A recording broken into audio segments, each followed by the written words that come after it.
अस्सलाम वालेकुम फ्रेंड्स, कैसे हैं आप सब। मैं होप करती हूँ कि आप सब ठीक ठाक होंगे और अपनी गार्डनिंग को एंजॉय कर रहे होंगे।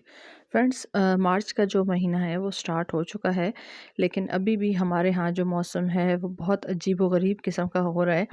यानी बारिशें जो है वो दोबारा से बारिशों की प्रिडिक्शन है, और अगर बारिशें हो जाती हैं तो दोबारा से जो ठंडा मौसम है ख़ास तौर पे हमारे एरिया के हिसाब से वो स्टार्ट हो जाएगा। तो मैंने कहा आप लोगों के साथ शेयर कर दूं कि इस मंथ में, मार्च के मंथ में, कौन से काम जो है वो आप कर सकते हैं ताकि आपका गार्डन जो है वो अच्छे से मेंटेन भी रहे, और जो मौसम के जो असरात हैं उससे भी कम से कम मुतासिर हो। तो अभी जो है वो थोड़ा सा मौसम बेहतर हुआ है सर्दियों के मुकाबले में, तो अब प्लांट्स की नई ग्रोथ जो है वो स्टार्ट हो चुकी है। ये रेन लिली आप देख रहे हैं, इनकी जो फोलिएज है उसको मैंने कट कर दिया था, अब दोबारा से ग्रो हुआ है।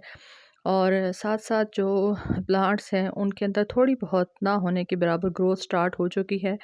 जो पहला हिस्सा मैंने आपको दिखाया है, छत को मैंने 2 हिस्सों में तकसीम किया हुआ है, उसकी जो है वो मैंने सफाई वगैरह कर दी है। और अब जो ये वाला हिस्सा आप देख रहे हैं, यहाँ पे मैंने अभी वीडियो बनाने के बाद सफाई करनी है।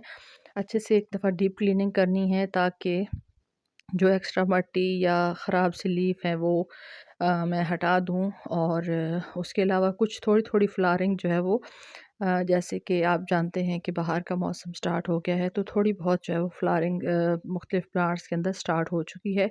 और जो असरात हैं सर्दी के, वो अभी भी आप मेरे गार्डन के अंदर देख सकते हैं। काफ़ी सारे प्लांट्स जो हैं वो बिल्कुल जो है वो अभी रेस्टिंग मोड में ही हैं। ये आप कॉस्मोस के फ्लावर बर्ड देख रहे हैं। तो अब आहिस्ता-आहिस्ता जैसा कि मैं अक्सर वीडियोज़ में कहती हूँ कि हमारे यहाँ जो विंटर में लगाए जाने वाले फ्लावरिंग प्लांट्स होते हैं सॉरी फ्रेंड्स, तो उनके ऊपर जो फ्लावरिंग है वो स्टार्ट होती है मार्च में जाके।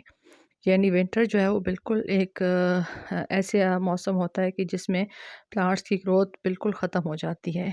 लेकिन अब यह है कि आप माशाल्लाह से देख रहे हैं कि अब फ्लावर्स जो हैं वो खिलना स्टार्ट हो गए हैं। तो सबसे जो बेसिक काम है वो ये है कि आपने अपने गार्डन की जो साफ़ सफाई है, यानी अच्छे से डीप क्लीनिंग कर लें। ये जो हिस्सा आप देख रहे हैं, यहाँ पे मेरे कोलियस सारे पड़े हुए थे जो ख़त्म हो गए थे, वो मैंने पॉट्स निकाल के यहाँ पे रख दिए हैं। और अब इस हिस्से को भी मैं अच्छे से साफ़ करूँगी ताकि जो एक्स्ट्रा ड्राई लीव्स हैं या कचरा वगैरह है उसको मैं हटा दूँ। और उसके बाद ये है कि आप इस मंथ में अपने जो प्लांट्स हैं, तकरीबन तमाम प्लांट्स ही, चाहे वो विंटर के हों या फिर वो परमानेंट प्लांट्स हों, उनको आप अच्छे से फर्टिलाइज़ करें। चाहे आपके पास कोई सी भी खाद अवेलेबल हो, आप काऊ डंग का लिक्विड फर्टिलाइज़र भी दे सकते हैं। ड्राई फॉर्म में तैयार जो डिकम्पोज़ की हुई गोबर की खाद होती है, वो भी आप अपने प्लांट्स को दे सकते हैं ताकि प्लांट्स को जो रेस्टिंग टाइम से अब वो निकल रहे हैं, तो अब उनकी अच्छी ग्रोथ जो है वो स्टार्ट हो जाए। ये आप तस्बी प्लांट के देख रहे हैं पॉट, और इसके अंदर देखिए अब इसकी जो न्यू न्यू शूट्स हैं वो ग्राउंड से, यानी पॉट के अंदर से निकलना स्टार्ट हो गई हैं।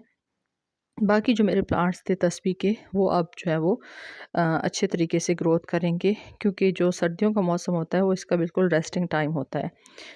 तो बाकी ये है कि प्रूनिंग वगैरह मैंने साथ-साथ की हुई थी। ये मैंने आप लोगों के साथ जो अपनी ऑर्नामेंटल कैबेज या नुमाइशी गोभी की सीडलिंग शेयर की थी, तो अब इसको मैंने ट्रांसप्लांट कर दिया है और माशाल्लाह से इसकी अच्छी ग्रोथ हो रही है। आने वाले टाइम में ये बहुत खूबसूरत लगेंगे जब ये अच्छे से ग्रोथ करेंगे।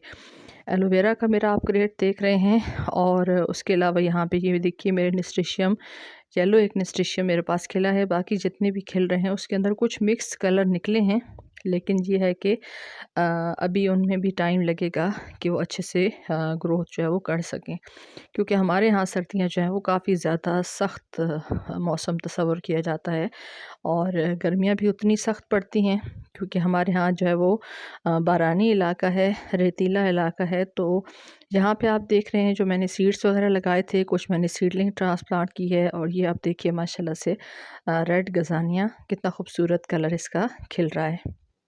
तो अभी ये सारी साफ़-सफ़ाई मैंने करनी है। मुख़्तलिफ़ आपको पता है गार्डनर्स की जो बैग्स वग़ैरह होते हैं, चाहे उसमें कंपोस्ट वग़ैरह हो या दूसरी चीज़ें, उनको भी मैंने एक साइड पे करना है। ड्राई लीव्स यहाँ पे भी आप देख रहे हैं, ये मेरा मोंस्टेरा है और इसके ऊपर जो है वो आप देखिए ये नए-नए लीव्स जो हैं वो निकलना स्टार्ट हो चुके हैं, लेकिन जो ड्राई लीफ हैं उनको मैं कट कर दूँगी ताकि हमारा जो प्लांट है उसके अंदर फंगस का किसी किस्म का इश्यू ना रहे। तो बाकी जो है कि डीप क्लीनिंग के बाद आप अच्छे से फर्टिलाइज़र दें अपने प्लांट्स को और अभी से आप अपनी प्लांट्स की लोकेशन सेट कर लें, क्योंकि जब एकदम से गर्मी पड़नी है तो फिर आपको पता भी नहीं चलना, एकदम से गर्मी स्टार्ट हो जानी है और आपके प्लांट्स जो हैं वो काफ़ी ज़्यादा उससे मुतासर हो सकते हैं। तो अपने प्लांट्स की लोकेशन अभी से आप सेट कर लें, ताकि अब आगे रमज़ान है तो रमज़ान में फिर आप बहुत ज़्यादा हेक्टिक जो काम है वो नहीं कर सकते। तो रमज़ान के आने से पहले-पहले ये सारे काम अपने गार्डन के अंदर निपटा लें, ताकि जो रमज़ान के बाद फिर ये है कि कोशिश करें, अगर रमज़ान के बीच में में अच्छा मौसम होता है तो फिर आप अपनी जो सीडलिंग रेडी होती है वो भी साथ-साथ समर की ट्रांसप्लांट कर दें। वीडियो अच्छी लगी हो लाइक कर दें। Thanks for watching. अल्लाह हाफ़िज़।